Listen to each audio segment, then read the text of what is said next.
adofo amosha ye ewo Secure East TV so imamu nyina akwa babiem nyankopon nhirawo so wanya bre na wo Secure East TV akacho se fie nsam nko a Secure East district mu enema wodo a ekoso ene de pese mu ene edi information mamu mo a mo wo Ghana ne mo amanone se be ya mubehu enema ekoso ewo empetemu asei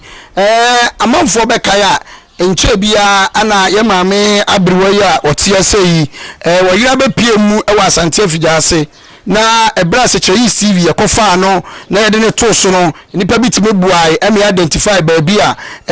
ofri ema eno achi no yedi akire ene Afijase police form ye ma Afijase police form abaso ye nua ba reta edi akire eme ye nyina bae ede maami eba fie ne edi beduru fie no ye nkomotwetwe mu ne hu se enema enkoyie ewa abusuo nto ma no mo hwa dwumadie ne life no o mo ankasa tensema na ekoso ne nkoma ne yedi no ewo fie asei ne no ene ka o makoma ye sister Vida Kakari wone ne wukani owura Kakari o mo US ohuye no eka na koma ema maame ne nsam na o ka no ne said situation ti no wone ne mane ne na aso ne ntam no kwa mo nam so ansa no mahwemaami no na eden na said ono nso oye nipa na nyame so adwuma ene oye Bible ka asem bi osese wo bi na wo mawu no de ama awurade enti akana koma ema bre bi yedi kan e de 300 Ghana series ebra busua no enanso ye maame no akeka no biem awa huni se dwumadie na eso odi e de hyawrade de animonyam enti obaye a enanso so niam egu anyina yi efri ye maame ene ye ni wura Kakari wono mo US ene de niam yi aba etuwe ya wei e milk chocolate e 2 boxes ana afei samuna de be sini niam no so 1 box ana sardine abrewa onfa ntwere mu no so 1 box ana samuna odi be dware no so pack ana abrewa duku de be bo asiesie no ana ntoma epo ahodo means 9 epo 9 enu ati so no coffee okay enu so coffee no so baako ana we so oil anwa ana drinks abro mo mani binum kakra na ja na kra emra ne ho so ana afei tawo emuno eno so eka ho bi ana ensuo beye 10 makoma ko 10 sachets ana afei pampesa edu anumre na oba beda ye de bebo no ade atia na yayi eno achi so no wo sign de sika 300 Ghana cedis woni niwura omse yemfama mami ene omo a omo hwe no sebe ya ombetimi ahwe no na enu atini so wei efre sister Linda owusu onso Afijase ana ono di wei ede be ka ho se ono so yemfama no omse wei eya Asantemo sister du djuma ene odi ono no ye Linda owusu Linda owusu Asante Afijase ene ono so de emo bagi abeka ho se yemfa mre ye maame no etuwe anyema eguei efiri aha eba nyina akwa nyina ye nua ba ene niwura Vida Kakari ye fan so emo pack ye bronimo eno so pack eno so eka ho a chese bag ba ko bronimo eno so esim ka wa sister ene ne wokani owura Kakari ana omo ababe saado na yisa Vida Kakari nu kan ye kan ofra Asante Afijase Afijase an ye wo no nyame adom okopiem ewo amanone da bia mekase wo bibi de boa me afa boa me ebra metiase entwa ma me nu abebo me nsoa sabra ma wuko de obe ye bia na me hu enti nipa obo me na ni agya ebra wotiase ye da ye nua ba na siye pa Nyankopon enhia no ode na busua nyina ene ne maame honorable Dakoa aka Obama Obama etia okuase abromam assembly woman Obama Nyankopon hia yefuna yemi aba Kakari free mu ba ye no nyame hirawo enye nipa nyina ene tie ne maase ebra wo ya doye bata koma pa wo de ata oba na chi no mejeri so suafu wo wadoye nti me kai ebra na wotade o dwom ni ade entos ka timi de che nyina ma ta be sisa nyina no yetim ba gibia no na aba no so asua e de afiri ho no no enti ye nua ba Vida Kakari woni ura Kakari amo US woni mo ba nyina Nyankopɔn hyira mu na wonyam kese abrewa e wa ha sei abrewa nso e ya kama abrewa na sinia ma no enti nyema we nyina no Mother's Day no yedim sa abrewa e de betwitwa no ho pa ye pa enti ye da se abrewa na de na wo ka che ye nua ba no odi akasa aya nyame hyira no nyame ya hoa yesunia haba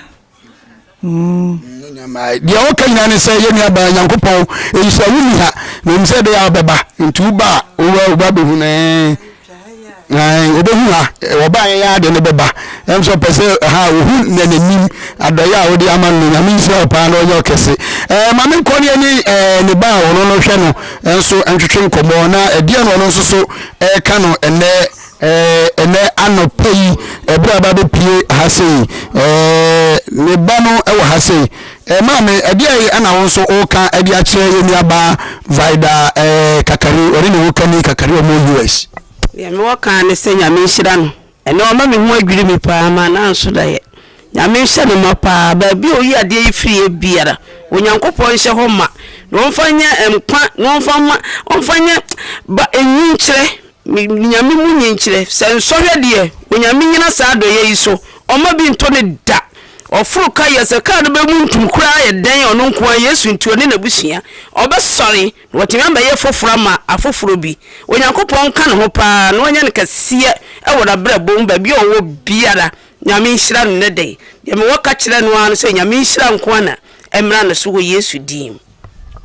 ye damase asonso e wa se wono so ka ho bi a omo hwe no se de papa kan la se ba kan no ono a wona ehwe ma me ni abro nyina ne na so nsa anye kwadwuma ya enti omo ankwa ama abrewa enidi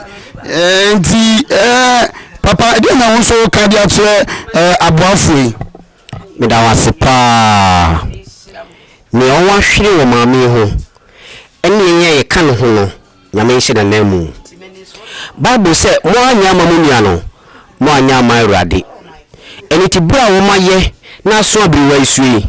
be kan se ba bi o mo ye adwuma so mo tri o mo sa nyame ma ni nhyira enye kese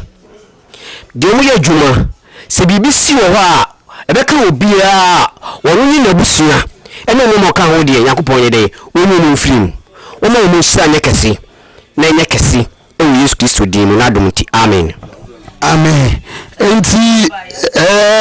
sadia ye bi kan ka kire mu no ha se kire CV efie ensam nko a so Nyankopɔn enhyira no onya kese se wo ye obi adoye dwumadie yi a ye di eye se kire is empuntuo se na ba ye empuntuo be koso enti owura enu owura yere Kakari a mo US osuru Nyankopɔn onhyira mo ade bia mahwere bia no Awurade enhyɛ manamu maye amana broso abura adwene ene ntiase so obeka se nanka maami ebi onye ne busuani na so ade amaya ne no ye nyina ye ho adwiri yen ye begina maami enne busua anam na ya damase ye pa ne yenim se de bia maami be sori bia no ana adwirim ko obo mpa ye ne de enya ade ye nhyira e ba mo so osuru Nyankopɔn nhyira mo se munya ye monko amani na makai omo so a omunyi bie ye damase nyame nhyira mo na magina sekire East TV ene ye siwo owura ku awasi ba bia owo bia ne yere Mami Jane Nyankopɔn so nhyira wo mo ene tim ni nyina Kofi pa ana Niko papa ni omu nyina so Nyankopɔn nhyira omu nyina dwumadi a omo bono sekire East mpatamu a sekire East TV tim ni nyina ye se fie nsam nko a ye damase e wone adoya mabeye mami ye nua ba Linda ususo a ususo umuni Awurade nhyira no onye okese pa so ususo wakai abusuan ye dem nyina amase sekire East TV efie ensam nko a nyame ya atoma ye ni bedi ahia mu biem koso ahwe yen follow page no ne like page no uko Facebook YouTube so ho subscribe na ubeye nshira ana seche is radio eno so online eno so o search a uko Google na o search for seche is radio onsa ebekan seche is media de kan se nyame nhyira yafo eni atiefuo nyina bye bye.